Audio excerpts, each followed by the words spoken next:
excited to have my very first podcast, and even more excited that I get to have my first podcast with my good friend, Rob Adams. How are you today? Oh, I'm so good. Thanks for having me on. I am so honored to be your first podcast guest. Yes, I'm so excited. You should have seen me, Rob. I was testing the mic earlier and I'm like doing dances and like singing hallelujah, all kinds of weird stuff, but I was so excited. I'm like, if someone saw me like this, I don't know. That's great. But I'm super, super happy to have you on the show. I have always appreciated our friendship. I have always appreciated who you are for our community, who you are as a person, and also really respect what you've done in your business. Oh, thanks. You've known me since I was a brand new agent, so you've seen a lot. No, I remember. And so I do want to give, our audience a little bit of our history of how we met each other. And so I'll start and then just add whatever you want into it. But we're both in the real estate industry, and I think if I remember right, we met in Vegas at a Mike Ferry event. Oh, that's right. Possibly. Yeah. We were in a swimming pool. That's where we met, was in a swimming pool. Oh, was it? Yeah. We were attending the conference. This was on a break. Oh, yeah. I mean, at the conference. Yeah. Let's make that very clear because we both are very into being students and learning. And no fun was had. Zero fun was had. Zero fun.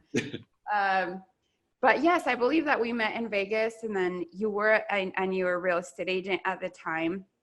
And then our friendship just developed from there. Your wife, Annie, as well. We all just became, great friends. And here we are a few years later. How long has it been? It had have to be 6 or 7 years ago. Okay. Yeah. And then here we are. And just watching the growth that you've done in not only your business, but also your nonprofit foundation.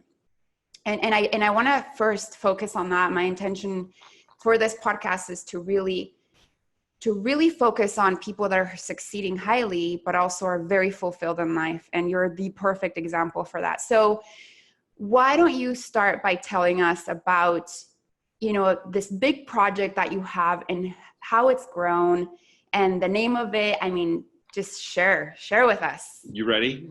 Yes. It's a passion project of mine, so it's easy for me to talk about. And so if I get off a tangent, you just bring me right back, okay? Okay. It's called Thanksgiving's Heroes. And we've actively been doing Thanksgiving's Heroes as a nonprofit now. This is our 5th year that's just closing up. And it actually started many years before that when I was a young man being raised in South Texas. I'm the oldest child of a family of 6 of us, counting mom and dad, and we were living in Houston, the Houston area, a town called Porter, and we were very poor. We were living in our truck. I had one outfit that I wore for school and one outfit for church. And every week or every other week or so, we would go stay at a hotel. They had a laundry. We would wash our clothes and go back, and we would live in our truck. And so it was pretty desperate. Like, I remember being so excited to go to school in the morning because I knew I was going to eat. And we had free food, free lunch, and breakfast.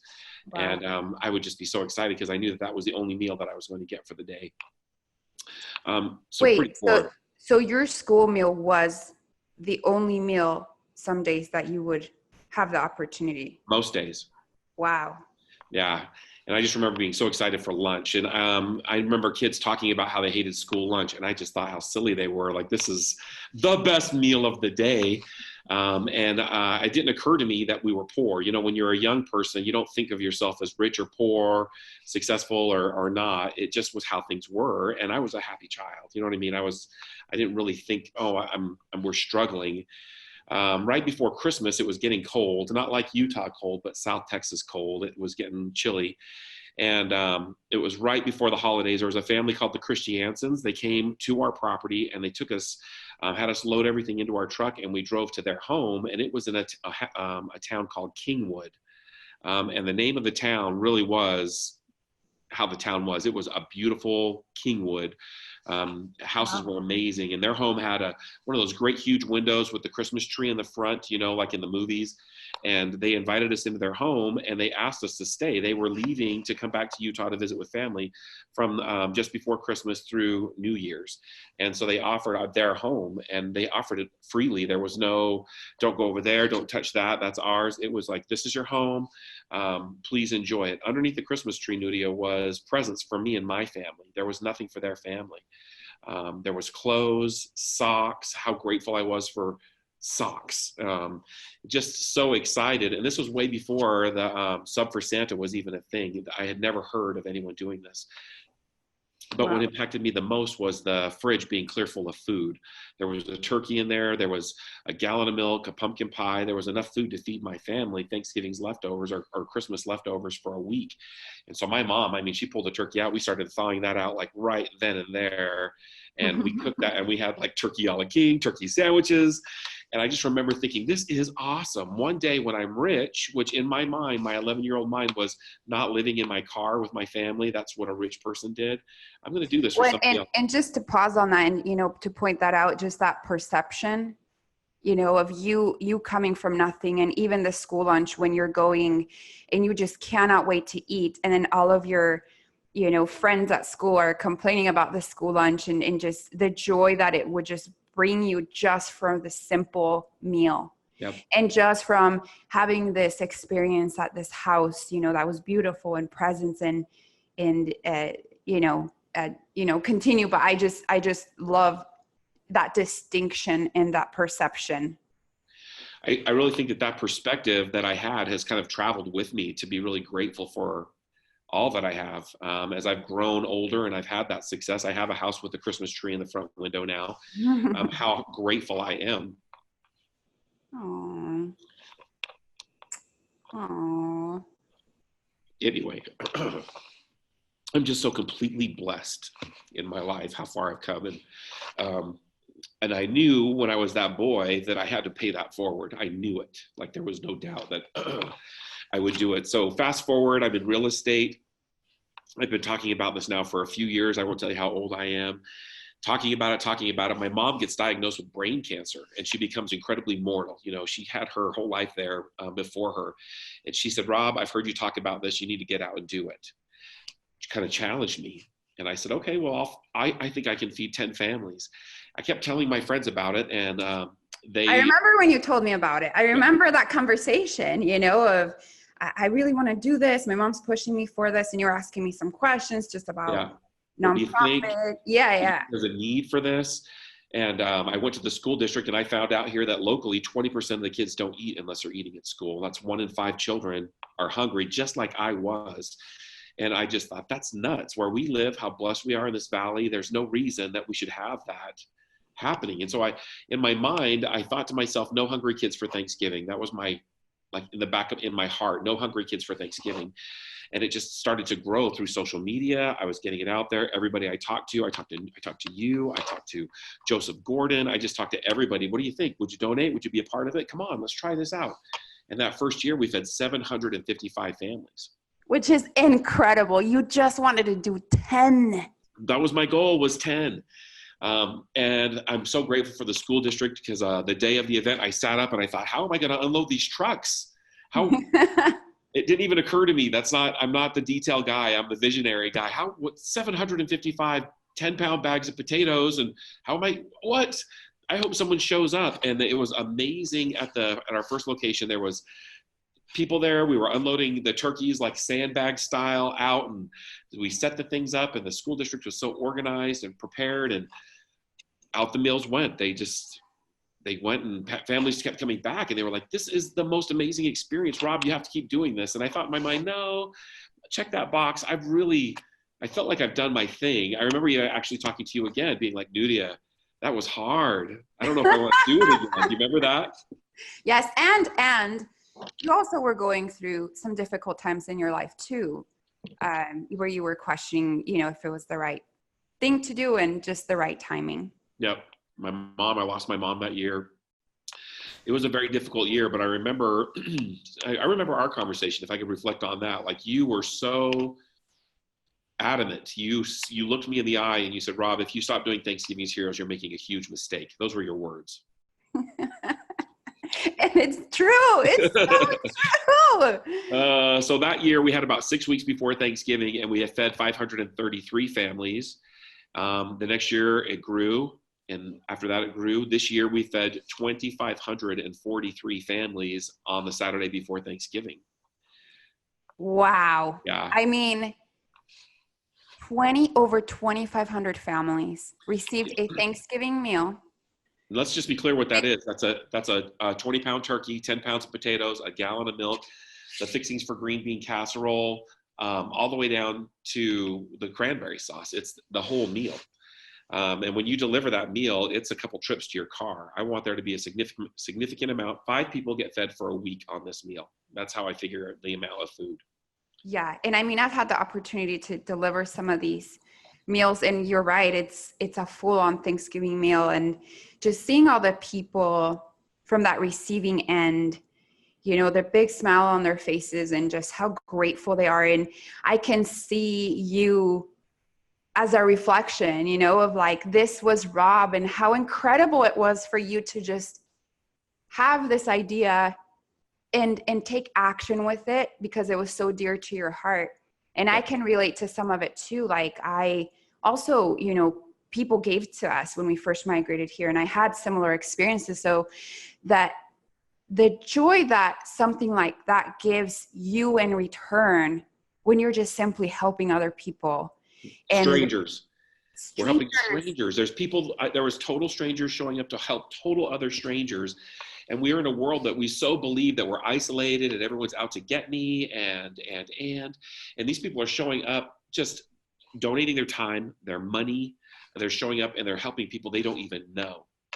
It is awesome. It has grown to be something so great. And this year it really occurred to me, as we were feeding, or I should say afterward, I was reflecting upon it, like, how many little Robbies like this guy did we have a chance to feed? Those little Nurias that needed that help. And that is, you remember it. You personally remember someone helping your family. You probably could go into great detail about how you felt when that happened and the whole experience. What if this year we found 2 or 3 of those little people that are going to grow up and be like, I'm going to pay it forward. And absolutely, that's the thing. That is the thing. It's not so much even about, well, there's so many other amazing things. I have my volunteers that drop off the food use the script, because a lot of the families don't know they're getting donated to, and they'll say, who nominated me? And I teach them the script that you say is, Nuria, there must be someone in your community who really loves you and your family. And so they're just serving you this year by doing this and not telling them. So after you drop off that turkey, you know, that family who was hopeless just minutes ago, thinking about how can we pay rent or do we buy food? They're thinking we've been helped, and there's someone out there who loves my family. And I don't know who it is, but someone does. You nail it. You nail it right on the head. I think that the love, the compassion, and that gratitude that comes from my community. And I've seen this, you know, I've seen this with some of the work that I've done, but even just being there this last Thanksgiving's Heroes event that you had a couple weekends ago, and how many people just want to help. Yep. And it's almost overwhelming. And I remember having a conversation with you that day, and I could just feel your emotion of feeling just overwhelmed in gratitude for everything that this has created and the compound effect that it has made, and the impact, like you said, not only right now, but the impact that it's going to make in the future of the children and our youth and so on, and really passing that on and forward. And so just that overwhelming feeling that you experience as the creator of something that was this powerful and magical, I am just sure that it's unexplainable. It is really unexplainable. I am so proud of you. You know, I always tell you this, but I just feel like a lot of your happiness and joy comes from you being very grounded and centered, and you really care and love people, and you really care for them, you really love them. I mean, I've even had, people close to me where they've gone through struggles in life, close friends, even family, and they so look up to you because you're such an impactful person, Rob. And I want you to know that. You are a person that loves people, and you're there for them, and you're there for them in ways that maybe others don't understand how to show up sometimes. And so the love that you have and the person that you are, I know you brings you all the joy in the world. And of course, there's a success in business, that you also have. But I know for a fact that if you were not fulfilled living your purpose and helping the people and loving the people, that really the monetary success and in business, it probably just wouldn't mean very much to you. Nothing. Nothing. Nothing. Exactly. And that's why I'm so excited about this podcast, to really bring what's important to humanity and the joy and the happiness and the things that actually really matter, while still like living a great big life and dreaming big and playing big as well. Having said that, though, I really would like to touch base on the part of your business, because you are a very successful person in your business. I've seen your growth. I've seen your team grow. You and Chris Bowen, who's also a dear friend of mine, have created, some ripples. And I'd love for you to just take a couple minutes and talk to us about your success in business too. Oh, well, in what regard, my friend? I feel like I've been blessed in so many areas. Give me some direction. Why don't you share your story? So you started in real estate a few years ago. Tell them where you are now. Explain to them, you have a team. You guys have grown this massive, successful team. And, so take us through your journey a little bit. No, I got into real estate. I had been in sales for a while. I was a police officer. I've done a few different things. I still can't believe you were a police officer, by the way. Like it's look at the mustache. It's the mustache. I know. The handlebars, yeah, definitely make it work right now. Yeah. Rob is rocking the handlebars. Rocking the handlebars for Christmas. So when I got into real estate, with that young boy, that poor mindset. I had worked hard my whole life, but I'd never found anything that I loved to do that mattered as much as real estate. And when I say mattered, I mean, I really do believe that you live on a street and you move away, and let's say you come back and you drive past that street, you still look down the street to see if someone's playing in your yard. So if someone's in your house, that's always going to be your house for that period of time. And I had never sold anything so significant to people. The first gal that I helped, she was a single mom, and I remember handing her the keys and saying to the kids, "You should thank your mom for working so hard to create this beautiful home for you." And that is when it really clicked to me that I was doing something of significance in my life, doing something that really is going to change these other people's lives. And I have an opportunity to serve at a high level on one of the largest, most stressful financial decisions of someone's life. And because I went into it with that mindset, and also with the idea that nobody works harder than Rob Adams, my first year in real estate, I sold 39 homes. Which, people who are not in real estate, the average real estate agent sells what, 4-6 homes a year? 2 to 4 a year. Oh, sorry, I upped it. Yeah. So to give you a comparison for people who aren't in the real estate industry. And so I think it was my service mindset and my hard work that really put me into, that made me different than other real estate agents. Absolutely. Yeah. And so that was a success. And so I grew. I decided I wanted to build a team, and I struggled with building a team because I lacked some fundamental leadership skills in real estate, which are the organizational skills, the systems that are necessary. Fast forward to 2 years ago, I bumped into a gentleman, Chris Bowen, who loves systems. He loves clicking away on his computer. And I love yeah, he's so organized. And Yes. so when I found that partner who's a complete opposite of me, but who I still really like, I don't know if you've met someone who's completely opposite you, but you still like them. It's a rare thing. You know what I mean? Very true. It's a rare thing that I found this total opposite that I just love this kid. And we've had a lot of success. We built our team now to over 20 agents. We opened our own brokerage here last month. I'm really excited about that, and a mortgage company. And We have a passion project, Fly Life, for digital detoxing, helping people remember who they are and becoming recentered. And so I feel like things are really happening right now.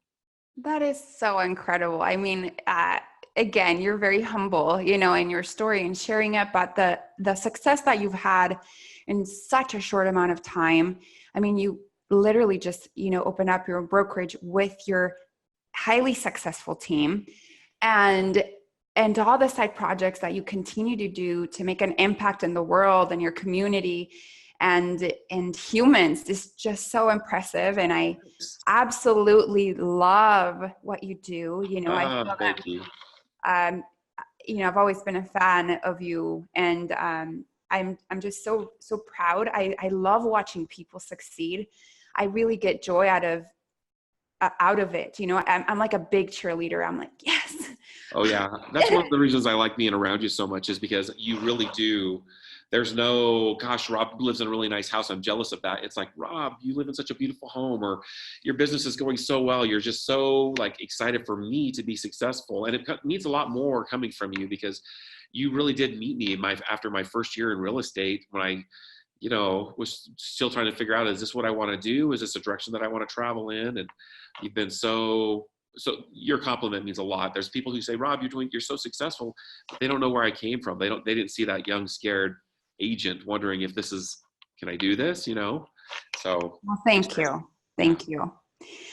So I want to just to finish our awesome first podcast, which has been so incredible.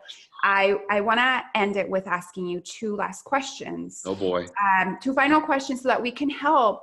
I really want to be able to help people learn from this and find their purpose, find their fulfillment. And so the first question is going to be, what piece of advice would you give your younger self in your business success?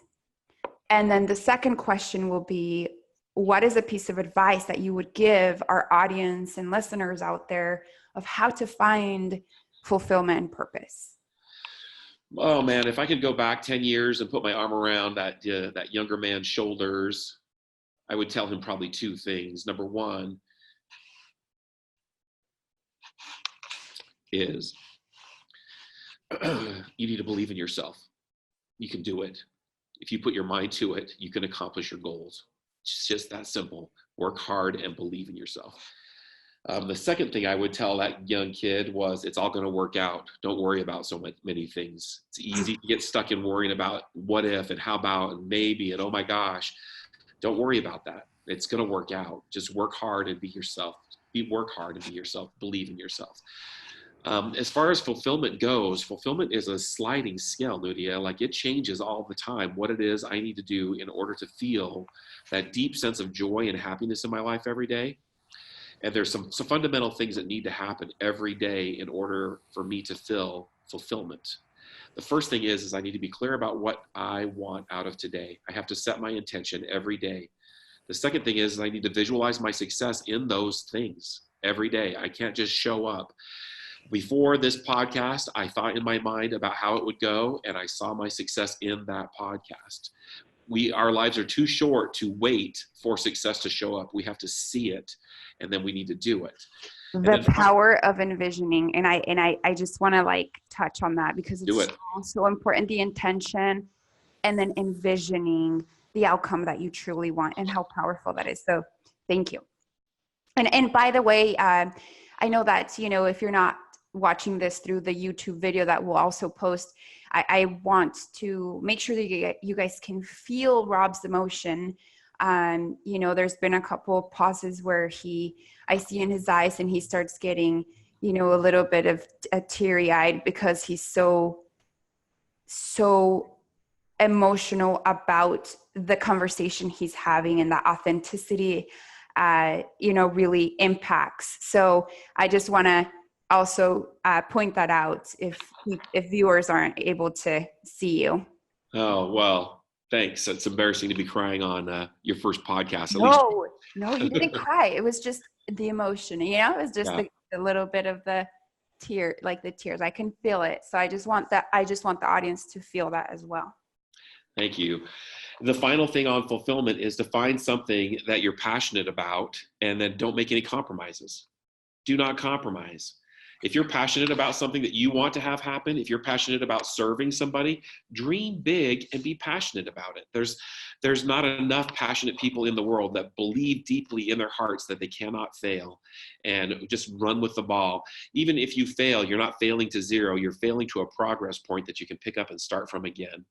And I really believe in that. Just find something. And if it's charity, if it's service, it has to be something outside of you, though. It can't be, I'm going to bench press 700 pounds, or I'm going to make this much money, or, you know what I mean? These goals that are about us, it has to be something where you're serving and you have that heart, where you have a heart of service. Oh my gosh. I fully agree. It has to be giving back. Like, that is a lot of the time. It's like, if people would just understand that is actual purpose, it's outside of yourself, and yes, giving back to the community, being a person of service, helping somehow, is a part of fulfillment. And how wonderful life is when you're able to show up that way and be in that space. And you are the perfect example of that. Well, when you're serving other people, it's really very easy to be grateful for what you have.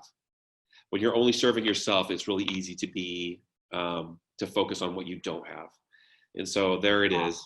That's where fulfillment comes from, is just being grateful with what you've got, because more will show up if you're doing it. I love that.